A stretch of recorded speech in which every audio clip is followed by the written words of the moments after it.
Hi hello नमस्कार मंडळी, हितगुज तुमच्याशी या चॅनलवरती मी स्नेहा आपलं मनापासून स्वागत करते। मस्त पाऊस पडतोय बाहेर आणि आज मी आलेली आहे पुण्याला माझ्या दादाच्या घरी आणि आता संध्याकाळची वेळ आहे। मस्त फेरफटका मारायला आम्ही बाहेर चाललो आहे। तर आपण काय काय बघायचं आहे, काय काय अनुभवायचं आहे, तर माझ्यासोबत राहा आणि चला तर मग। तर आम्ही वाकडहून चिंचवडला निघालो होतो, मी दादा आणि माझी भाची श्रेया। पुण्यामध्ये दादाकडे जेव्हा जेव्हा माझं येणं व्हायचं तेव्हा आम्ही मोरया गोसावी मंदिरामध्ये नक्कीच जायचो आणि आज बऱ्याच वर्षांनी खरं तर मी इथे आली होते। तर या मंदिराच्या अगदी जवळ असलेलं जिजाऊ पर्यटन केंद्र इथे मी पहिल्यांदाच आले। इथे कोणतीही एंट्री फी नाही। चिंचवड ही खरं तर उद्योगनगरी म्हणून ओळखली जाते। या नगरामध्ये स्थानिक लोकांबरोबर भारताच्या कानाकोपऱ्यातून बरेच लोक येऊन बसलेले आहेत। उद्योग म्हटल्यानंतर अविरतपणे चालणारे कारखाने आलेच आणि त्यामुळे इथे शाळा, कॉलेजेस, IT पार्कचा सुद्धा आजूबाजूच्या भागामध्ये विस्तार झालेला आहे। अशा अविरत चालणाऱ्या उद्योगामध्ये काम करणाऱ्या लोकांसाठी दिवसातला काही वेळ शांततेत व्यतीत करण्यासाठी हे खूप उत्तम उद्यान आहे। या उद्यानाचं वैशिष्ट्य म्हणजे मोरया गोसावींच्या वास्तव्याने पावन झालेल्या भूमीवर आणि पवना नदीच्या काठावर हे उभारलेलं जिजाऊ उद्यान अतिशय देखणं आणि निसर्गरम्य। अशा निसर्गरम्य वातावरणात आलं ना की मनाचा थकवा हा दूर होतोच। पण या उद्यानामध्ये मला अजून एक गोष्ट आवडली, ती म्हणजे ही की इथे ज्या भिंती आहेत त्यावर खूप सुंदर कवितांच्या ओळी लिहिलेल्या होत्या। तर कवयित्री इंदिरा संत यांच्या गवत फुला या कवितेतल्या या 4 ओळी इथे लिहिलेल्या होत्या। मित्रासंगे माळावरती पतंग उडवीत फिरताना, तुला पाहिले गवतावरती झुलता झुलता हसताना। किती सुंदर ना, बालपणीची आठवण ताजी झाली। पुढे कुसुमाग्रजांच्या कवितेतल्या या 2 ओळी मला दिसल्या। भिजल्या मातीत श्रावण आला, सुंदर साजिरा श्रावण आला।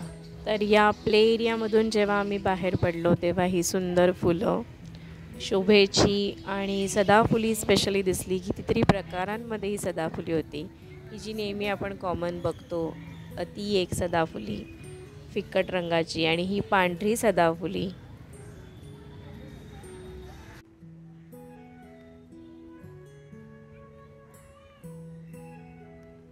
तर समोर असलेले हे ऐरावत जणू काय प्रत्येकाच्या स्वागतासाठी उभे आहेत।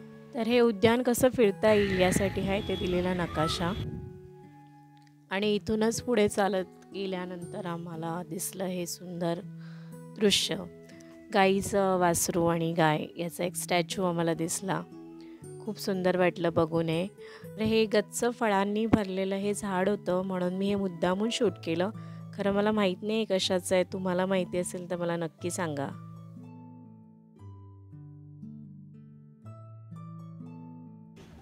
तर पुढे हा दिसलेला आम्हाला हत्ती, हा इतका खरा वाटत होता की मला ह्या हत्तीबरोबर एक फोटो काढण्याची मनीषा निर्माण झाली मनामध्ये।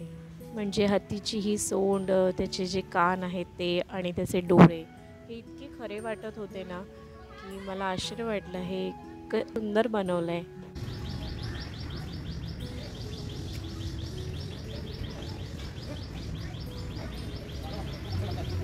तर ही इथे हरणाची शिल्प खरंच पाहून खरोखरचे हे प्राणी वाटतात।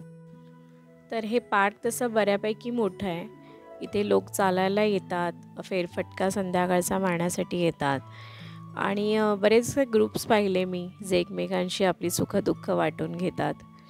त्यामुळे संध्याकाळी इथे येणं, इथे चालणं, फिरणं ही खरंच आनंददायी प्रक्रिया आहे।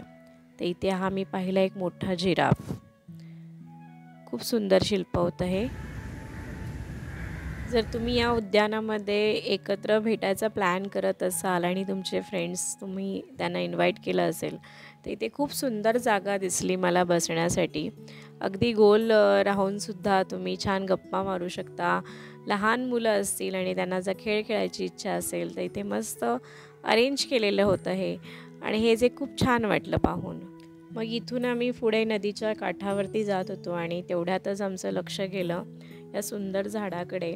हे इतकं मोठं पसरलेलं झाड होतं आणि त्याच्या ज्या फांद्या आहेत त्या इतक्या पसरलेल्या होत्या की एखादं जाळं कसं दिसतं त्याप्रमाणे हे आम्हाला दिसत होतं।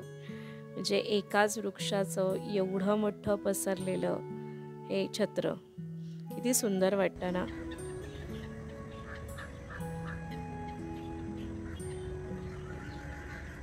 तर मस्त हवेमध्ये गारवा होता आणि या नदीकाठी जाण्याची माझी फार इच्छा झाली आणि थोडा वेळ निवांत इकडे थांबावं असं वाटत होतं।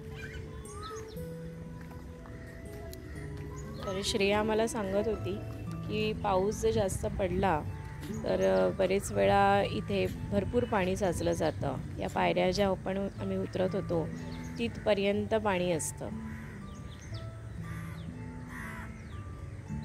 तर या नदीपात्रामध्ये पाहत असताना सहज आमचं लक्ष या बदकाकडे गेलं, जे एकटंच अगदी मनमोकळेपणाने विहार करतंय पाण्यामध्ये। पाऊस थोडा थोडा पडत होता आणि त्यामध्ये हे मस्त बदक चाललेलं आपल्याच धुंदीमध्ये। असं वाटलं या बदकाला विचारावं की तुझे सवंगडी कुठे आहेत, पण आजूबाजूला आम्हाला कोणच दिसत नव्हतं। तर या संथ वाहणाऱ्या नदीला पाहून गदी माडगुळकरांची एक कविता आठवली। नदी सागरा मिळता पुन्हा येईना बाहेर, अशी शहाण्यांची म्हण नाही नदीला माहेर। काय सांगू रे बापानो तुम्ही आंधळ्यांचे चेले, नदी माहेराला जाती म्हणूनच जग चाले। सारे जीवन नदीचे घेतो पोटात सागर, तरी तिला आठवतो जन्म दिलेला डोंगर। डोंगराच्या मायेसाठी रूप वाफेचे घेऊन, नदी तरंगत जाते पंख वाऱ्याचे लावून। पुन्हा होऊन लेकरू नदी वाजवते वाळा, पुन्हा फुटतो डोंगरा आणि येतो पावसाळा।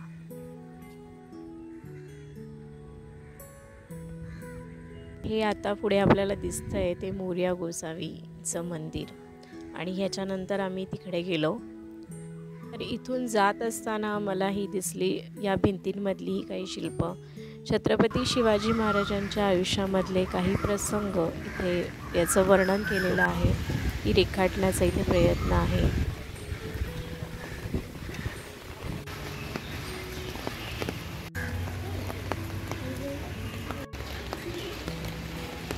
तर उद्यानाच्या बाहेर पडल्यानंतर आम्ही मोरया गोसावींच्या मंदिरामध्ये गेलो होतो।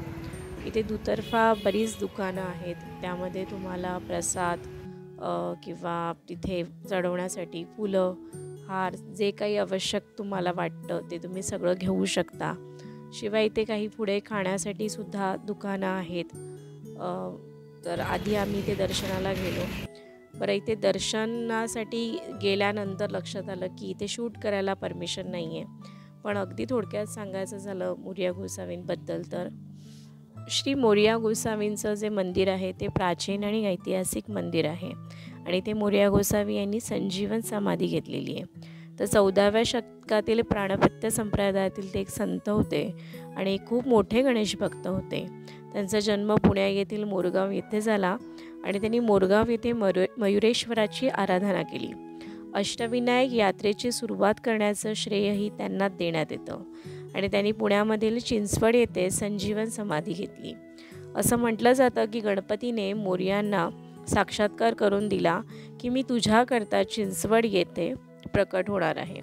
त्याप्रमाणे नदीच्या पात्रामध्ये त्यांना तांदळा स्वरूपातील गणेश मूर्ती प्राप्त झाली आणि त्यानंतर मोरगावहून चिंचवड येथे जाऊन ते स्थायिक झाले आणि तिथे त्यांनी गणपती मंदिर उभारले आणि नदीत प्राप्त झालेल्या गणेश मूर्तीची स्थापना केली। त्यानंतर काही काळांनी मोरया गोसावींनी संजीवन समाधी घेतली आणि त्यावेळी त्यांचं वय 186 वर्ष होतं। तर दर्शन घेतल्यानंतर इच्छा झाली चला काहीतरी खाऊया, म्हणून बाहेर आल्यानंतर मला इच्छा झाली की चला आपण इकडची स्पेशलिटी पाहू। घेतली स्पेशल मटकी मिसळ, जी आंबट तिखट गोड होती पण छान होती। आणि त्यानंतर आम्ही आकाश नावाचं जे आईस्क्रीमचं दुकान आहे, मस्तानी हाऊसचे फेमस आहे इकडचं, तर तिकडे घेतल्या आईस्क्रीम आणि हे मँगो चॉकलेट आणि आय थिंक हे संडे स्पेशल असं काहीतरी होतं, ते मला आता आठवत नाही, पण टेस्ट छान होती आणि मस्त झालं, छान वाटलं खाऊन। असा दादाकडून छान पाहुणचार करून मी घेतला आणि आम्ही घरी गेलो आणि दुसऱ्या दिवशी सकाळीच आम्हाला घोराडेश्वरचा ट्रेक करायला जायचं होतं आणि त्यामुळे लवकर उठणं गरजेचं होतं। तर हा सुद्धा ट्रेक आमचा खूप खूप छान झाला। नेक्स्ट व्हिडिओ मी त्याचाच टाकणार आहे, त्यामुळे तो सुद्धा नक्की पहा आणि सोबत राहा. हा व्हिडिओ तुम्हाला कसा वाटला मला नक्की कळवा. आवडल्यास प्लीज लाईक करा, शेअर करा, सबस्क्राईब करा. व्हिडिओ पूर्ण पाहिल्याबद्दल मनापासून धन्यवाद.